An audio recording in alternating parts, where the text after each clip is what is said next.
तो देखिए आज हम बात करने वाले हैं power supply SMPS power supply के बारे में। देखिए पावर सप्लाई दो तरह के आता है, एक जो होता है एसएमपीएस पावर सप्लाई और एक जो होता है ट्रांसफार्मर वाले पावर सप्लाई। तो ट्रांसफार्मर वाला जो पावर सप्लाई होता है उसमें जब हम सप्लाई देते हैं तो हमें आउटपुट में वोल्टेज जो होता है कुछ क्या होता है, जिस प्रकार हमारा एसी सप्लाई उसमें जाता है उसी प्रकार उसमें अप डाउन वोल्टेज देखने के लिए मिलता है। जैसे एसी सप्लाई अप डाउन करता है उसी प्रकार आउटपुट में हमको उस सप्लाई द्वारा जो ट्रांसफार्मर वाले पावर सप्लाई होता है उसमें आउटपुट में हमको वोल्टेज उसी प्रकार ड्रॉप देखने के लिए ऊपर नीचे देखने के लिए मिलता है।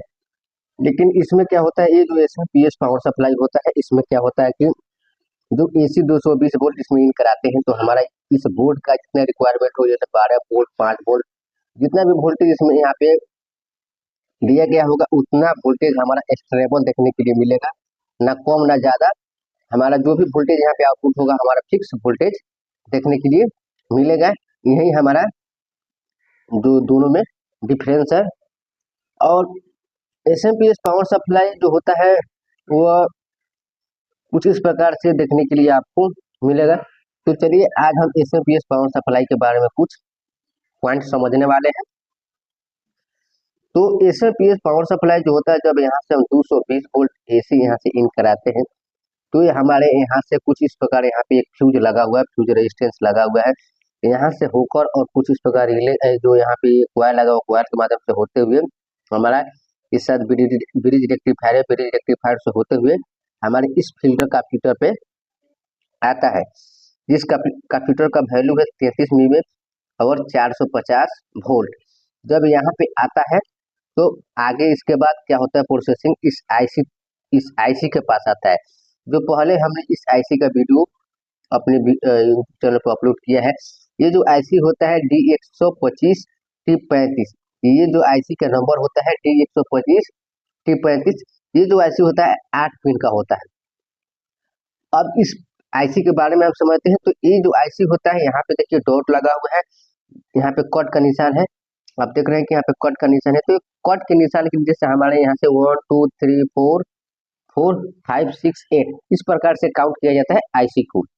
अब चलिए थोड़ा इसके पीछे से हम समझ लेते हैं। तो ये आईसी जो होता है हमारा, ये जो पॉइंट है, ये पॉइंट हमारा जो आईसी का होता है हमारा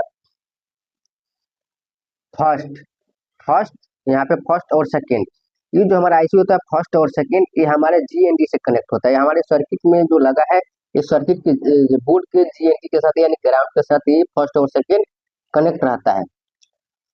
और 3 नंबर जो पिन होता है हमारा फीडबैक के लिए होता है। यहाँ पे जो 3 नंबर पिन जो है ये दोनों हमारे आपस में कनेक्ट है। कहने का मतलब मेरा है कि ये जो आईसी होता है टोटल 8 लेग का होता है। 8 लेग में क्या होता है, 1 2 हमारा ग्राउंड हो जाता है और पिन नंबर 3 हमारा फीडबैक सेक्शन के लिए होता है, जो फीडबैक सेक्शन में काम करता है। और ये जो 4 नंबर पिन आपको दिखाई दे रहे हैं हमारा वीसीसी वोल्टेज के लिए होता है, जहां से हम पावर सप्लाई या पावर इस पे देते हैं तो हमारा आईसी वर्क करता है।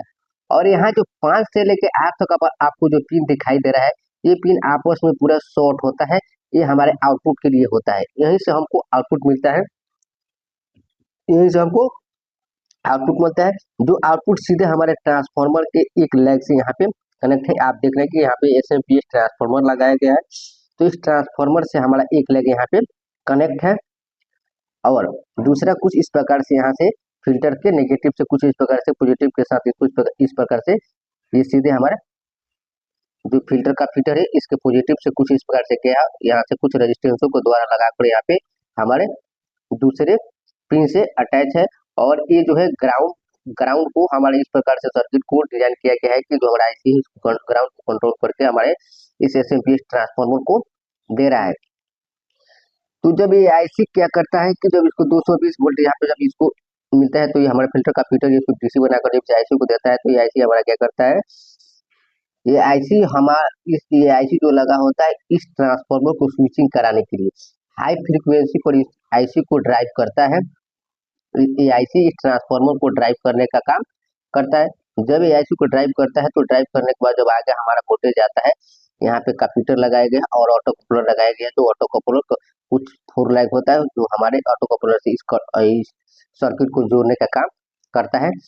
तो जो हमारा हॉट सेक्शन होता है और कूल सेक्शन होता है, तो इसी हॉट सेक्शन को कूल सेक्शन को जोड़ने का काम ये हमारा ऑटो कपलर करता है।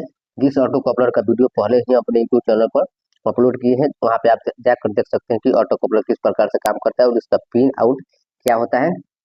तो अब आगे बढ़ते हैं। तो हमारे यहाँ पे एसएमपीएस ट्रांसफार्मर लगा होता है, तो एसएमपीएस ट्रांसफार्मर क्या करता है, आगे इस कूल सेक्शन को हमारा वोल्टेज प्रोवाइड करता है। अब प्रोवाइड करने के क्रम में अब देखिए यहाँ से तो यहाँ तो हमारा एसी सप्लाई का सेक्शन हो गया, इधर हमारा क्या हुआ, डीसी सप्लाई का सेक्शन हो गया, यानी कहने का मतलब इधर हॉट हो गया, इधर कूल हो गया। अब इसमें एक और सेक्शन है, आप यहाँ पे 2 कनेक्टर देख रहे हैं, ये जो 2 कनेक्टर है हमारे, एक कनेक्टर जो होता है एलईडी टीवी में, इस एलईडी टीवी का जो है एसएमपीएस पावर सप्लाई है, सिंगल सप्लाई इसको बोलते हैं। तो यहाँ पे क्या है, उस बैक लाइट सेक्शन है, जो हमारे एलईडी में बैक लाइट होता है, उसको चलाने के लिए यहाँ पे 2 कनेक्टर दिया गया है, वो बैक लाइट के लिए है। अब यहाँ पे आपको एक चीज दिखाई दे रहा है, यहाँ पे एक फ्यूज लगाया गया है, जो कुछ इसका कुछ अलग वोल्टेज है, कुछ इसका अलग वोल्टेज है, कुछ 12 वोल्ट, कुछ माने जितने जितने वोल्ट का रिक्वायरमेंट है उतने वोल्ट के हिसाब से यहाँ पे ये कॉइल को अपने हिसाब से एडजस्ट करना पड़ता है। अब देखिए यहाँ पे एक डायोड लगाया गया है, जो यहाँ पे डायोड का काम क्या होता है, और यहाँ पे फिल्टर का फिल्टर भी लगाया गया है। तो यहाँ से तो हमारा यहाँ से तो क्या होता है कि हमको ये जो एसएमपीएस ट्रांसफार्मर लगाया गया, एसएमपीएस ट्रांसफार्मर के माध्यम से हमको यहाँ पे सीधे 12 वोल्ट यहाँ से आउट मिलता है, जो हमारे एलईडी के मदर बोर्ड को चलाने के लिए यहाँ से आउट हो जाता है।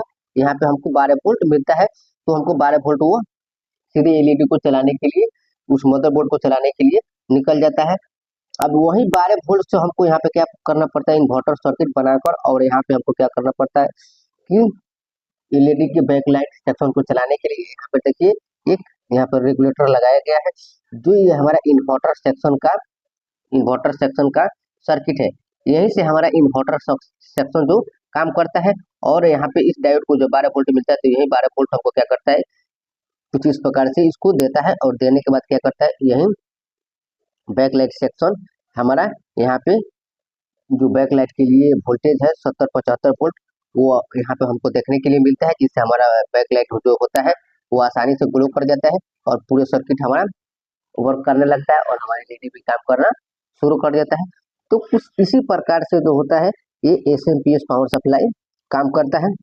जब हमारा ये आईसी खराब हो जाएगा तो हमारा मेन सप्लाई यहीं तक आएगा, उसके बाद आगे नहीं जाएगा, तो हमको इस आईसी को चेंज करने के बाद ही आगे हमको सप्लाई देखने के लिए मिलेगा।